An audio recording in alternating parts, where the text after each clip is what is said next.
Tushda masjidga kirish, diniy vazifalarni bajarish, halol va haromni ajrim qiluvchi hakam insonning tijorat maqsadida tijorat bozoriga chiqishga ishoradir.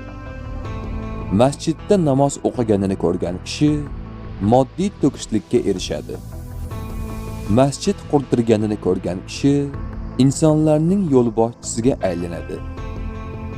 Masjidga kirganini ko'rgan kishi ishonchga erishadi.